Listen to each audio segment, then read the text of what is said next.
Happy New Year! We're back. So I took a break after I lost my dad, like I said, and grief is it's a complex emotion.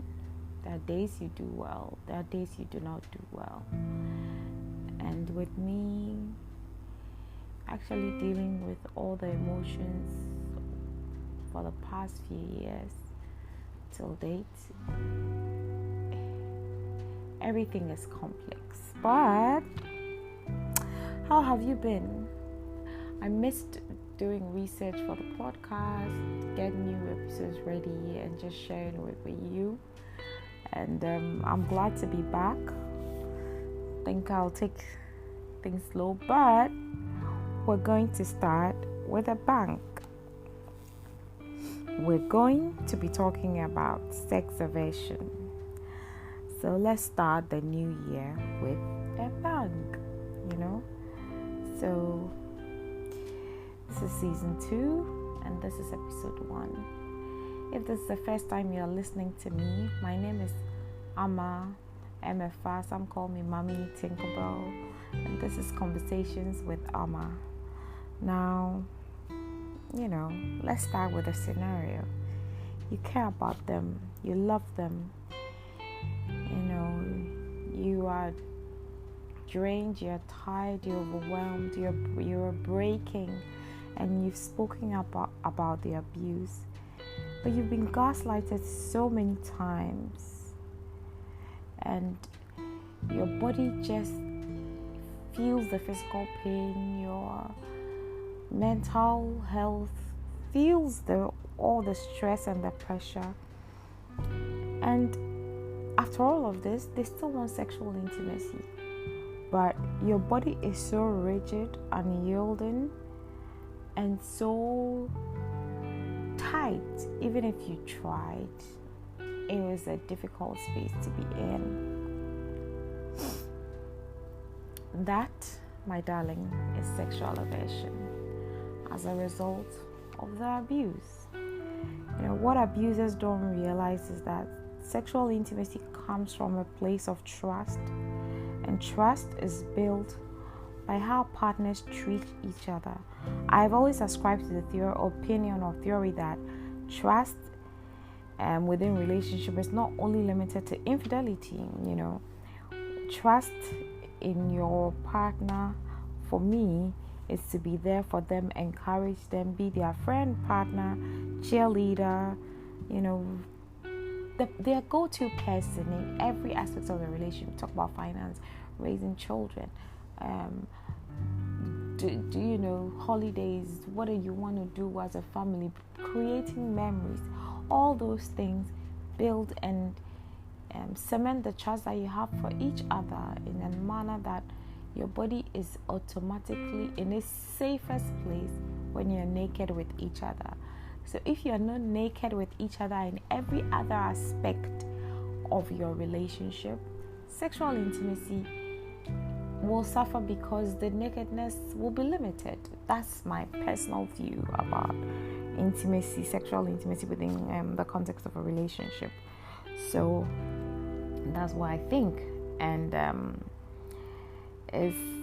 sexual aversion is defined as a persistent or recurrent or extreme aversion to an avoidance of all or almost any sexual contact with a partner. Sexual aversion occurs in victims of domestic abuse. It occurs in victims who've gone through trauma, who've sometimes experienced childbirth, who've gone through a loss, who are grieving, who've been raped. But for the purposes of conversations with Amma, we're going to talk about it from victims of domestic abuse. Now, sexual aversion for me will occur because there's physical abuse, there's mental abuse, there's financial abuse, there's emotional abuse, there's psychological abuse, and there's sexual abuse, spiritual abuse as well. It could be 1, 2, 3, or all of these different kinds of abuses combined. Now, we've placed a lot of premium on physical abuse because we see the scars and the pain and the damage that it does to the body physically firsthand.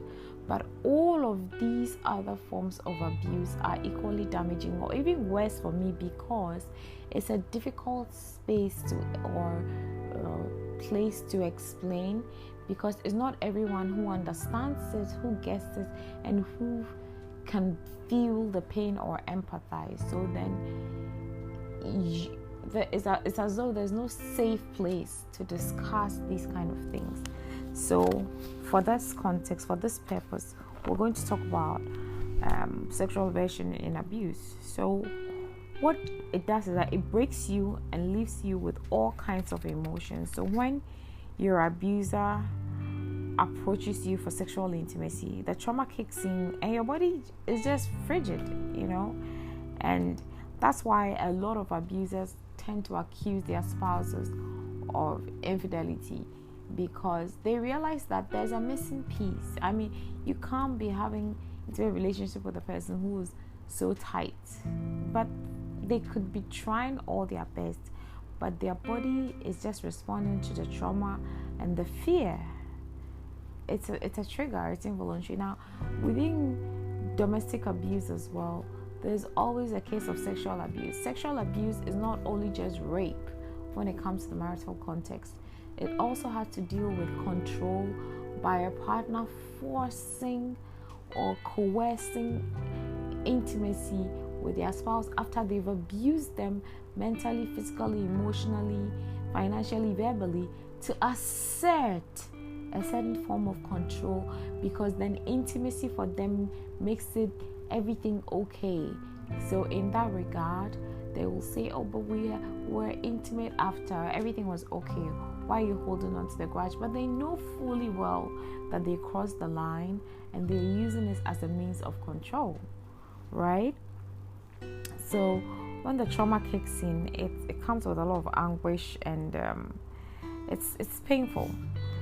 Some victims will avoid intimate situations through subtle diversions, strategies like falling asleep early or late, traveling, neglecting their appearance, substance abuse, burying themselves in work, school, staying out, or other activities that will avoid them being intimate with their partner. So then their partner will say, oh, you must be talking to someone else, you must be sleeping with someone else. And for all you know, they might not have even said a word about the abuse to anyone, because how do you even explain it? Especially when your partner is charming on the outside and all of that, right? So sexual aversion is not only characterized by a lack of desire, but fear, revulsion, disgust, shame, guilt. Now, when it comes to abuse, there are a lot of complex emotions that are all happening within a very small space, and there are no safe spaces for the victim to even go and speak up most of the time, because it's either you'll be asked to go back into that same space where you are suffering from the abuse or the same person, or you'll be asked to pray about it, or nothing will be done about it. Because I believe sincerely that abusers can only make a choice to change, and they can only see how damaging their abuse is to the victim through therapy. There is no other way that it will work, right? Because it's become a part and parcel of their operations. Like, it's innate, and you see, as a victim, you sometimes see it in most of the relationships that they even have with other people, except that it's so subtle that you can't point it out to other people. And even when you speak up, people are like, I can't believe that, or are you sure it's him or her? But bear in mind that you were never married to the person, you had not had that kind of intimacy with that person. And no one will get up and just throw abuse around unless they themselves are narcissists or abusers themselves, So within this frame, all kinds of emotions are taking place, and the victim feels all this burden on them, coupled with, and now can you imagine someone beating you all the time with their words, by their actions, letting you feel less of yourselves, completely sucking away your spirit, and then you have to trust them with your body, your nakedness. I mean, how does it work? It won't work, you know. It won't work. So this erodes affection, which, you know, has already been jeopardized by the abuse. So things like conflict, contempt, critique, defensiveness, infidelity, lack of emotional connection, toxic communication, all lead to the jeopardization of their intimate space or trust that as a couple you should have. I believe that, yes, you might have disagreements, but how do you address it? Is it so toxic in nature that by the time that you've finished addressing the issues, you've created another issue? Or it comes with growth for both of you as a couple, you know? So when this happens, victims find it even difficult to mention it to their abuser because they will be gaslighted. You know, abusers know fully well that they are abusing their partners. They also insist on intercourse after verbal, it's called emotional abuse, to assert control. They also accuse victims of having affairs, hence their aversion to sex, and that is part of the gaslighting process. So there is no effort to fix it because they are not going to take responsibility for their actions. You know, so the victim is being abused verbally, emotionally, physically, mentally, either one or two or all of these things combined. They are suffering from anxiety, depression, guilt, shame, and feeling down and sucked up. And then sex is also being used as a tool to take away the little power that they have. So there's sexual and marital abuse and all kinds of things happening within this context, right? So they also accuse victims of having affairs, you know. Until the victim leaves the abusive situation, they would have to deal with it. Unfortunately, there's no other way out, because abusers, until they accept and acknowledge and rebuild trust.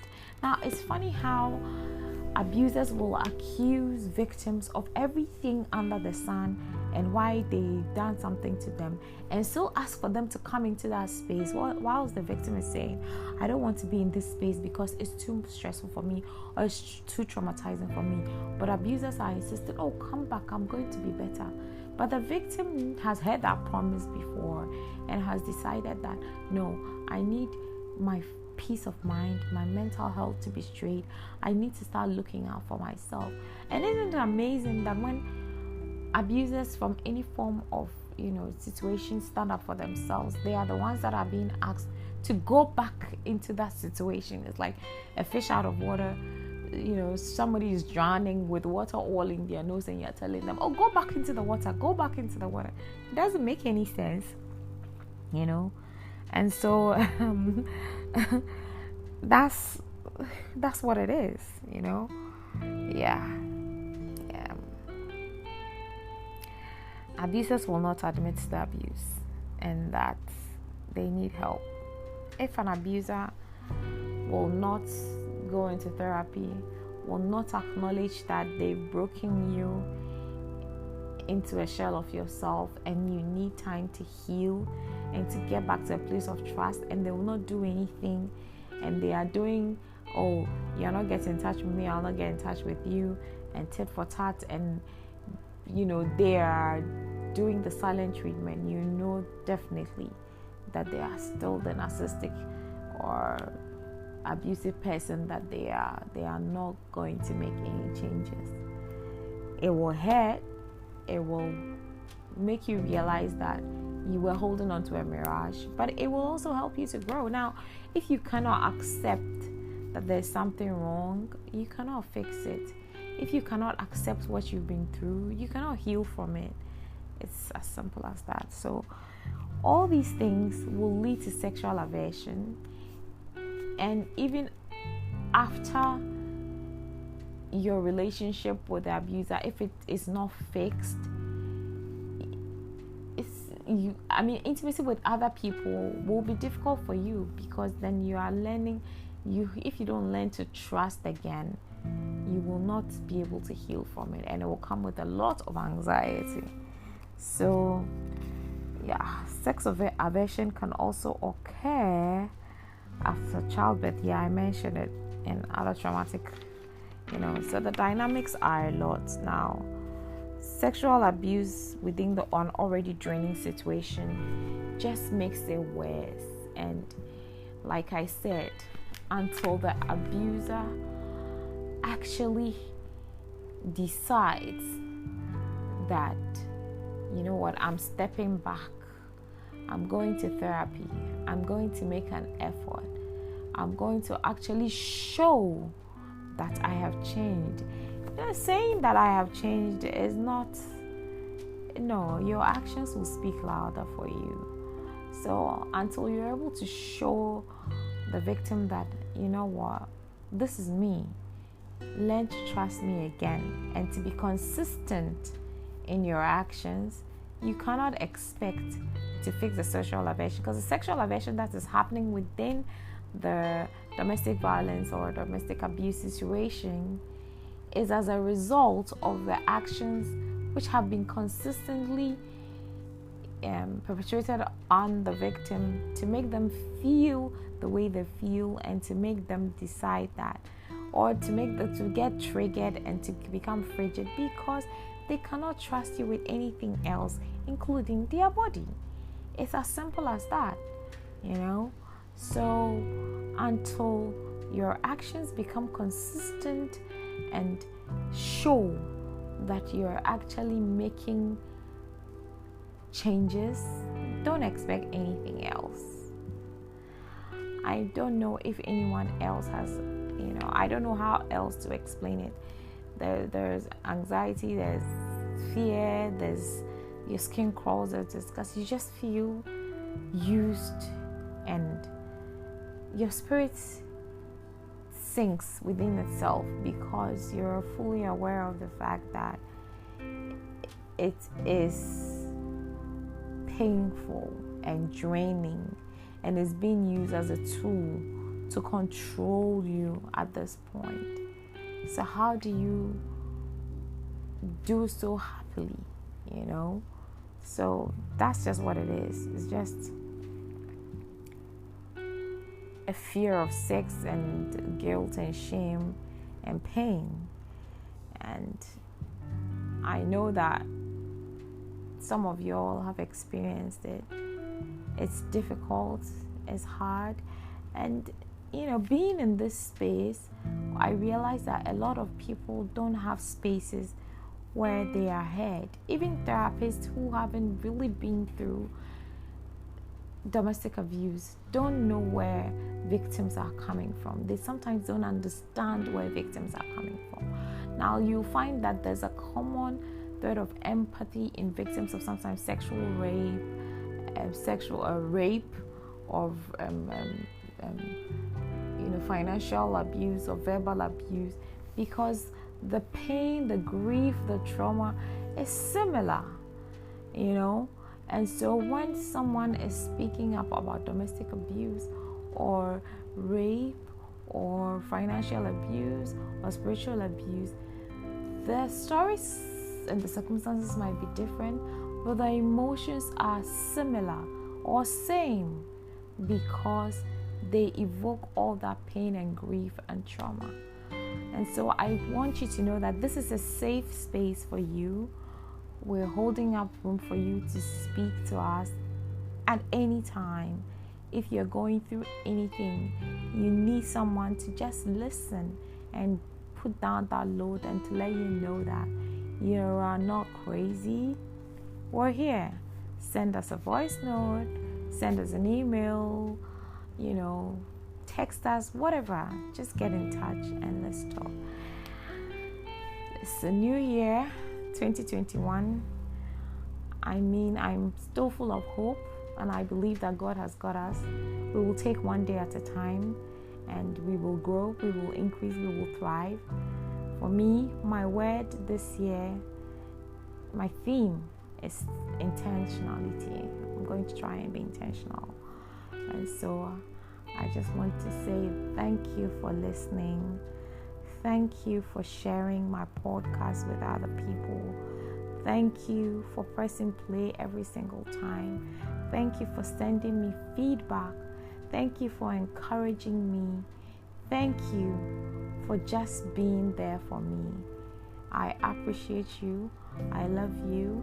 If you know me as Amma, if you know me as MFR, if you know me as Tinker, if you know me as Tinkerbell, if you know me as Mommy, if you know me as Doris, whichever name you know me, I am still one and the same. And I want to say God bless you. Have an amazing week and see you next week. Take care of yourself.